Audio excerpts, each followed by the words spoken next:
Howdy, my name is Jordan Smith. I am a sophomore pre-veterinary animal science major at Southern Arkansas University, and today I'm going to be talking about my all-time favorite classical music piece, the 1812 Overture by Tchaikovsky. Lucky for me, one of the prerequisites, or I guess not prerequisites, requirements for this assignment for my final in music appreciation was that it had to be something we hadn't gone over in class or like in our book that we're going by, and we went over almost every other one of Tchaikovsky's like most famous pieces, but we did not go over 1812 Overture, which I was very happy about. Even before I got into college and started listening to like classical music playlists to study to and everything, uh, I really the only reason I ever listened to classical music before like recently, whenever I've made a point to try and expand my musical tastes, I guess. Um, Excuse me. I uh, I listened to 1812 Overture. I think I was about 9 years old, 9 or 10, whenever I first saw V for Vendetta, and I heard it for the first time, and I absolutely loved it. Like it was amazing. And then since then, I mean, like keeping like big politics out of it.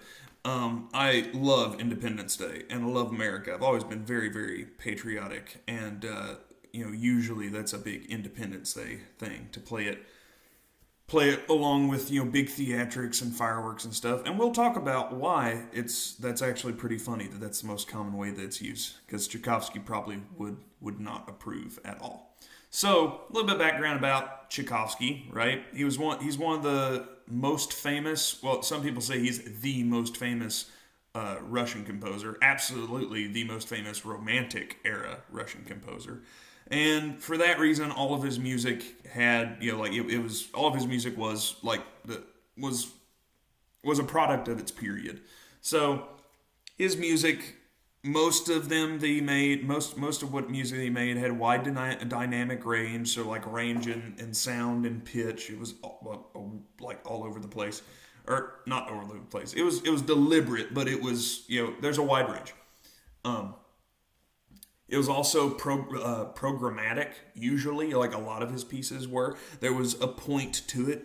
He was all about putting warmth and love into his pieces. And even whenever he didn't put warmth and love in it, or claimed to have hated the pieces he was writing, in this case, 1812 Overture, it was still, there was a point to it. It was deliberate. He was using his music to tell a story. Long melodies and large orchestra, usually for his big orchestral pieces. Well, duh, it would be a large orchestra for a big orchestral piece. But long melodies was characteristic of his music, and he did do a lot of orchestral pieces. In this case, 1812 Overture was written for a large orchestra. So, background about Tchaikovsky. He was born in 1840 in Votkinsk, Russia, I believe. I looked up different ways to pronounce it, and I couldn't get a say it, but Votkinsk, Russia. Um, he's one of the most popular Russian composers, like I said.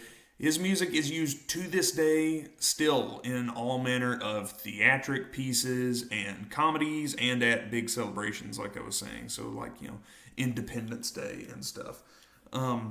He composed ballets, suites, operas, violin, and piano concertos, and overtures, right? So he wrote his first song with his sister at the age of 4. He was kind of a prodigy, right? So he always had interest in music whenever he was very young. His family would attest to that, and then again with his sister, he was able to write a musical piece at the age of 4. Even though he had these talents early on, though, his family didn't really support that. They wanted him more to pursue careers in civil service or something, be a politician or be lawmaker, lawyer or something like that. They were fairly well off, and that was the life that they kind of envisioned for Tchaikovsky. So his family wanted him to pursue politics, and because of that, they enrolled him in a boarding school as soon as he was old enough to go to school. And at the end of his time in primary school, his father, because his father was the only parent he had at the time. His mother died of cholera when he was 14, but his father realized his talent for music at the end of his time in boarding school and everything, and hired a professional teacher to give him lessons. So he was still working, I believe. I don't know if at this point, I don't think at this point he was a clerk yet, but he was still working towards like actually making income in civil service. But he started at the age of 17 was learning under Luigi. Oh my gosh, Luigi Piccioli. Luigi Piccioli. I am so sorry. Excuse me. I was able to say it fine yesterday. For some reason, my brain just wigged out. Luigi Piccioli, and from then on, he had a passion for Italian music. He really liked Italian music, and this would become a theme for Tchaikovsky, to have like very little interest in his own country or nationalism, and be much more about embracing other cultures. It was really just, he was kind of I wouldn't say contrarian, because contrarian, that just implies that there's no real like reason to it. You just want to be the opposite of what everybody else is saying. But the society or status quo around his time, all through growing up, and even like as he was getting older, he really was Tchaikovsky was usually one to be deviant, like away from what everybody was expecting and everything. And for that reason, during the time that he was alive, in the 1800s, late 1800s, mid to late 1800s, there was a lot of nationalism in Russia, and he didn't like that. And he thought it was for lack of a better word, he thought it was dumb. He thought they were fools, the people that were all about nationalism just for the sake of nationalism, and he really had that desire to go outside of his comfort zone, outside of his country, and learn about what other people were doing everywhere else. So whenever he was 21 years old, he visited England, Germany, and France. And after all of these trips, he began attending class at the Russian Musical Society and was one of the first students of the St. Petersburg Conservatory. It was at this point that he quit his job as a clerk in the Russian Ministry of Justice, and began to commit to music fully. After he graduated, he began teaching music theory in Moscow. He didn't really like teaching very much. At least it seemed so. He didn't really enjoy it very much. He liked music and music theory, and he liked composing, but he didn't really like that as a job. He also, going into like personal life, as he started his career here, he struggled with some homosexuality. It's written, I believe, I'm paraphrasing a little bit because I've seen people cite it and quote it differently. I think it may be a language barrier thing, but I think he wrote a letter, I believe, to his brother or his brother-in-law, and was saying that basically it's futile to try and be anything but what he was made to be, right? Because at the time in society, just in general in the 1800s, homosexuality wasn't exactly it was frowned upon in a lot of ways, and was not really that was an alternative lifestyle, like for real alternative. Like people did not look at it as a normal thing. He actually got married in an effort to try and maybe, if not turn himself straight, like try and at least pretend, like for the sake of keeping up appearances. And that didn't work. That's where he wrote that letter, that personal letter back to his family, saying that it's futile to be anything but what you are. So, again, he was very progressive for his time in the arts and everything, like trying to do new and better things, and had a strong dislike for the status quo that told him he needed to be a certain way, or needed to write music a certain way, or couldn't put these elements in because they weren't Russian enough, or whatever. he really did not like that. I mean, that's the trend for all art, right? Is that the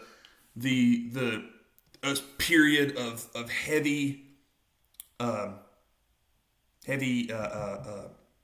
my gosh, I can't think of the word. Heavy restrictions by society in general on what you can and can't do or say or whatever, and that's always followed by extreme periods of rebellion. Like every single time there's any big thing, like shoot, look at the Renaissance. We have Dark Ages and then we have Renaissance. People spend a bunch of if you try to make people act a certain way and not have any especially creative freedom, that inevitably is going to turn into people trying to just do the opposite. Just even if it's even just for the sake of you can't tell me what to do. I mean, that's romanticism again that followed like that. People still listen to tons of pieces from the Romantic period. Like forget about Tchaikovsky being one of the most well-known composers ever, but I mean, you can really see in his background how he was just made to be an artist, and from the very start he wanted to do his own thing, and just basically just break the status quo. So following all of this, right, he has this strong attitude of he's not necessarily anti-Russia, but pro-Russian propaganda. He really just doesn't like nationalism in general. He thinks that hinders creativity and it closes up people's minds, and that was just an unhealthy idea in general. So he is commissioned to write the oh my gosh, I'm a dummy. I'm a dingus. Before we go into the 1812 Overture, other pieces that Tchaikovsky has wrote. If you're not familiar with Tchaikovsky, he wrote the Nutcracker Suite. That's kind of a big deal. The play, the Nutcracker, and he wrote the ballet, not the play, the ballet, the Nutcracker. He wrote all the music for the Nutcracker Suite, for the Nutcracker, and then he compiled it later and made the Nutcracker Suite.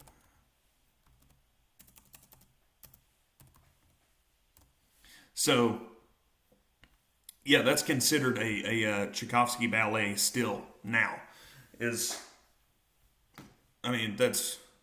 especially since it's Christmas time now. Whenever I'm recording this, everybody knows Tchaikovsky, even if they don't know him by name. They know Tchaikovsky.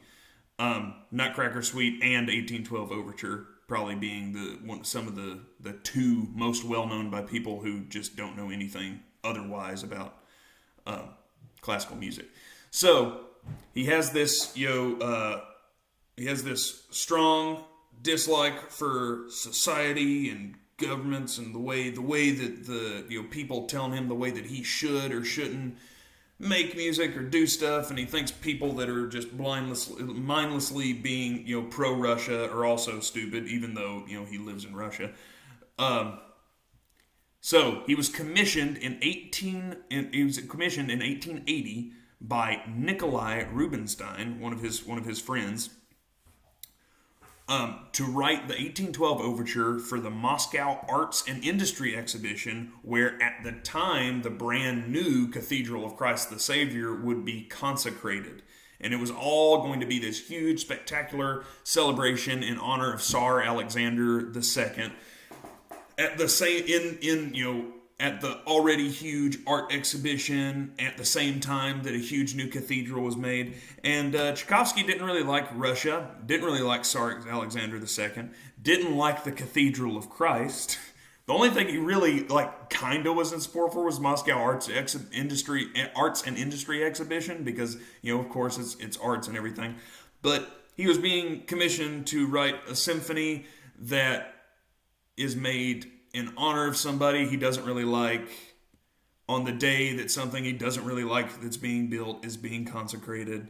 And it's really he wouldn't do it from a moral standpoint, but it was pretty much impossible for him to turn down such a a lucrative opportunity. So he's basically just in it to get paid in this case, and he completed the entire 1812 overture in 1 week, which pretty fast turnaround for such a popular piece, which he felt like it was garbage, hot garbage. He thought it was just noise, which, I mean, yeah, it is noise. That's why it's so awesome. I love the 1812 overture because it's so noisy. He hated it because it was noisy. So I guess we'll go ahead and get into the actual analysis of the music. I'm going to go through and kind of like point out the instruments as they come along, and at the same time give, like, I guess the program that's supposed to go through it. This is 1812 Overture is programmatic. It is about the Russian victory over Napoleon's forces in 1812. So it's meant to be a very pro-Russia. This is about Russian victory triumphing Napoleon. So the 1812 Overture begins with a old Russian, I believe, Orthodox hymn.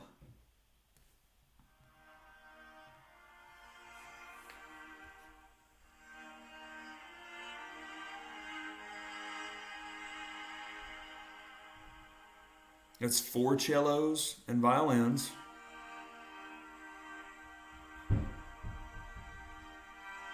This is a pleading, right? It's supposed to be the visual that you should have is all these Russian citizens gathered around, and they are pleading, praying to God for deliverance and protection because the French are coming. So the French are on their way, and the Russians are praying to God because the French greatly outnumbered them, and it didn't look good for them at all. And also, this is Napoleon, who's like a wonderful, still respected now for being an amazing leader and tactician. So this is the Napoleonic army going to try and conquer Russia, and the Russians, understandably, are a little scared. So then we move into, fast forward a little bit, this goes from the Russian hymn to these intense strings, right?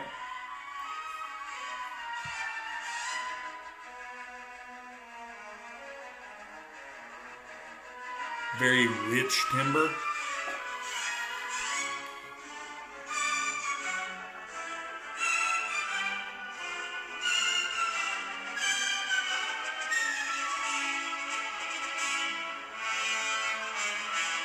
And then that loud, heavy brass, right? So it goes straight from the Russian hymn pleading for deliverance, and then into the intense strings. They usher in the heavy brass after that. Like it's a very ominous thing. They are praying for deliverance because of this huge enemy that is coming and getting closer. So we go forward just a little bit further, and snare drums usher in the most well-known part of the entire overture.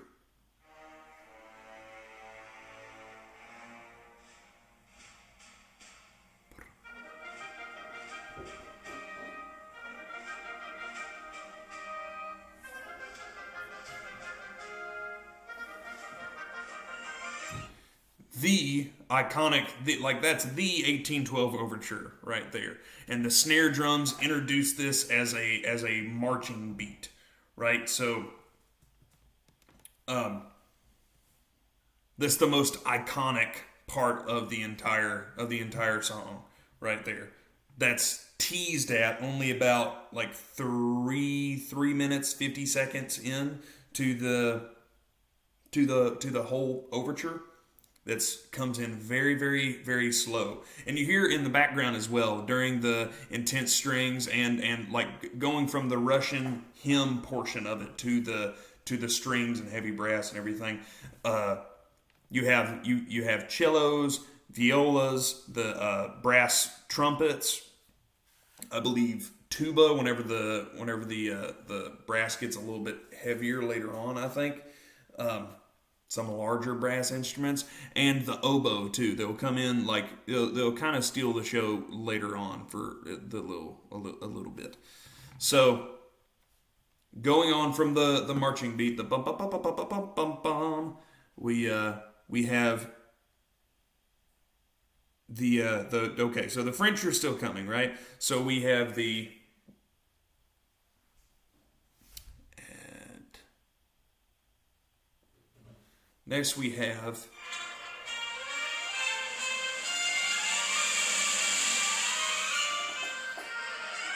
bum bum bum bum bum bum bum bum bum. That is the Marseillaise, the French national anthem. So the French are making their way in, they're charging into Russia, and we hear this very loud, triumphant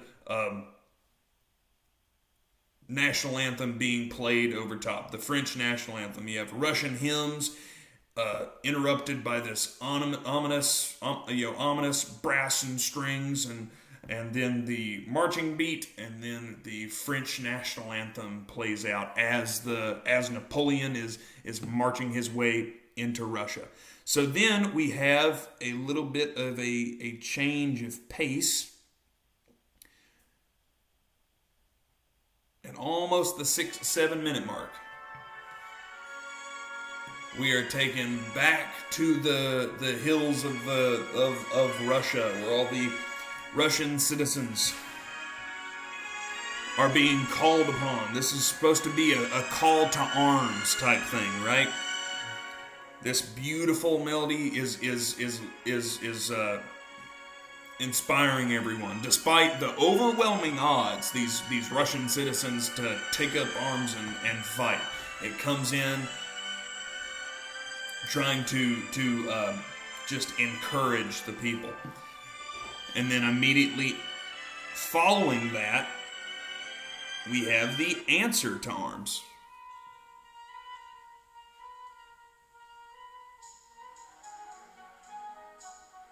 With flute and light cymbals. This answer to arms is actually a Russian folk song that Tchaikovsky put in. Again, you can see there was purpose in all of this. The influences to the 1812 Overture specifically, I mean, he's got national anthem of the French, later on the national anthem of Russia, God Save the Tsar, and then begins with a Russian hymn. Whenever the Russians are coming up to fight, it has a Russian folk song. Like, you can tell exactly that he was writing for his audience. This is supposed to be a very nationalist piece. This is supposed to make Russians proud to be Russian, right? And so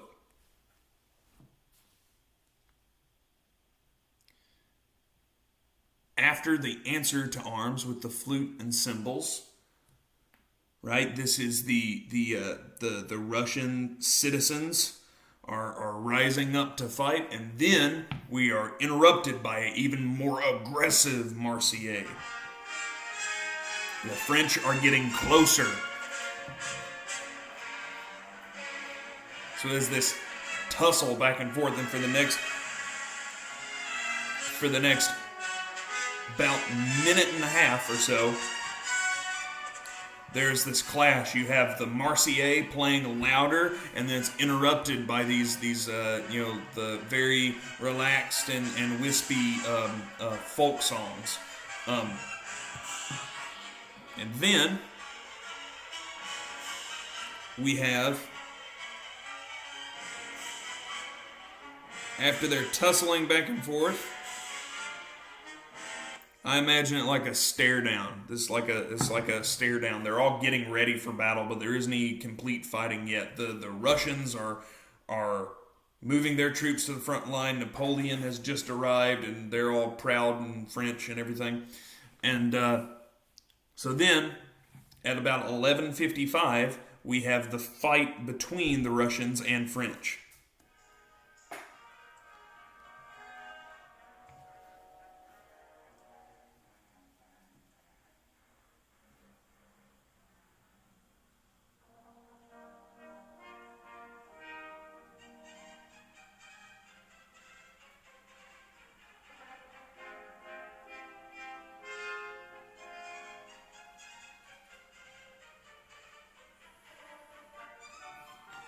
Again, we have the flowing, the light Russian folk influence,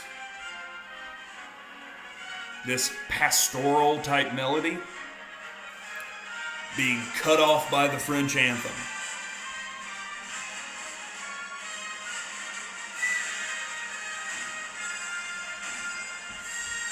And then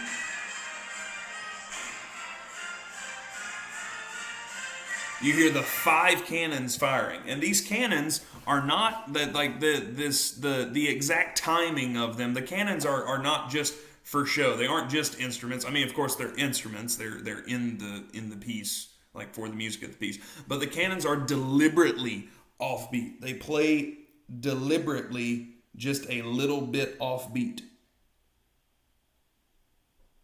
Because at this point, you aren't supposed to be thinking music. You're supposed to be thinking battle. This is supposed to represent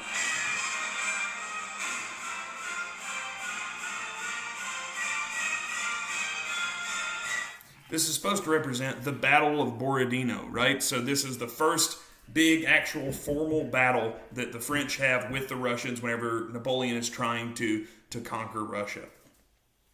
So the 5 cannons go, all of them offbeat. Again, this sets the tone of a battleground. You aren't listening to cannons firing for the sake of music. This is supposed to represent cannons firing on the battlefield. You hear on the battlefield, you hear the triumphant songs of both sides as cannons are firing back and forth. This is, So then, immediately following this, again, the Russians just met head-on with Napoleon and his army. The Russians, majority just random citizens that have taken up arms. So the Battle of Borodino did not go too well for the Russians. It was bloody on both sides, but it really did not go well for the Russians. So, very shortly after the Battle of Borodino starts, we have a little bit of conflict there in the overture. And then the strings play a run.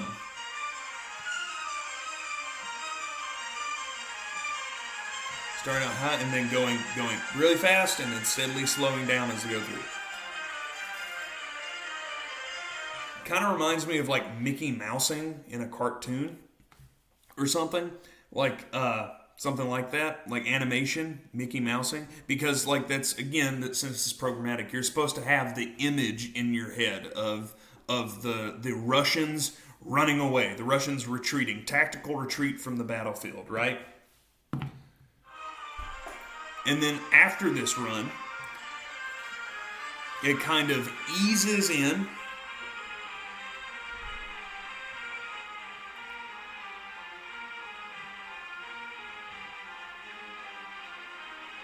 They're retreating back to Moscow.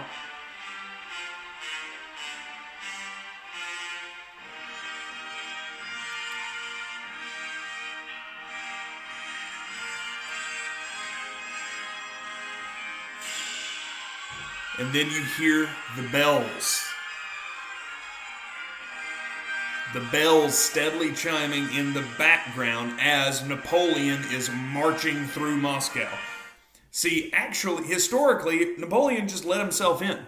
Whenever he got to Moscow, there were no Russians there. So they just left. And Napoleon, you have to imagine for a moment, was thinking, this is amazing. It's wonderful. This great victory that we have here, that they have just showed up to the empty capital of the country that they're trying to conquer. But no, the Russians did that on purpose. The Russians practiced scorched earth. That's the way that they beat Napoleon. So Napoleon arrives, but there is no cattle, and a bunch of the buildings are set on fire. So there is debate whether or not the bells in the background, they're either fire alarms, they're supposed to be fire alarms as Napoleon's marching through Moscow, or some people believe the bells are supposed to represent God, who brought down an especially cold winter winter that year that Napoleon captured Moscow. So we have this. It sounds triumphant, but the bells in the background are ominous. It's you could look at it as the triumphant view, the idea that Napoleon had walking into Moscow, and then immediately after that, the happiness of the Russians as their plan comes together perfectly. So fast forward just a little bit. There's a lot more bells and stuff. Then we have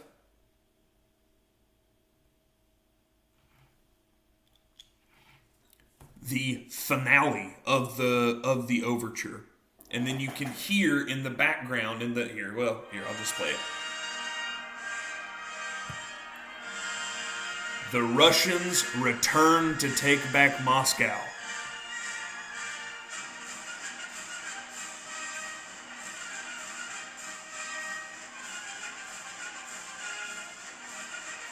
More cannons.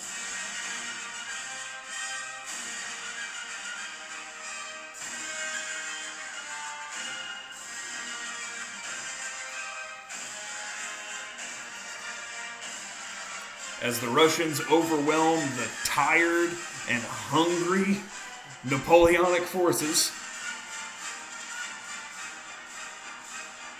and have victory over one of the greatest generals in history.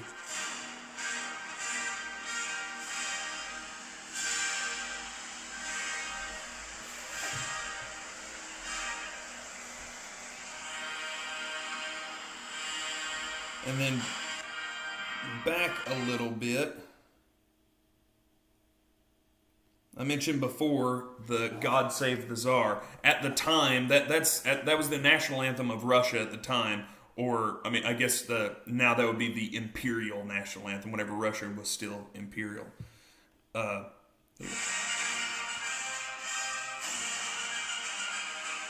That bum bum bum. Bum, bum, bum. That's the tune of "God Save the Tsar," the Russian national anthem. And that plays in the background to the bada bada bada bum, the most well-known part of the entire overture. There. So that's the end of the 1812 overture, and that's a brief discussion of the themes and stuff that they've seen there. So I guess I'll end with my overall thoughts. I chose this piece because I absolutely love V for Vendetta. I mean, I love I like the music now, like just for the sake of the 1812 overture. I love the 1812 overture, but it all started with V for Vendetta, a movie about overcoming overwhelming odds, right? A movie about the perseverance of ideas and how you can do what you want to a people. You can beat down whoever you want, but you can never kill an idea. And that, to me, the 1812 Overture has always meant that to me. And it's always been a song of perseverance. Even before I knew the actual history of it, that it was literally a song written to represent perseverance. That's what it meant to me. And it's even funnier now to think that Tchaikovsky hated nationalism and hated noisy music, and was recorded to have said he put zero love or warmth into this piece, that it was hot garbage, it was terrible. He would be rolling, he's rolling over in his grave without a doubt, seeing how much his song has been used in comedy and all kinds of big theatric performances and everything too. But so that's about it for my thoughts on that. My name is Jordan Smith, and it was nice talking about this.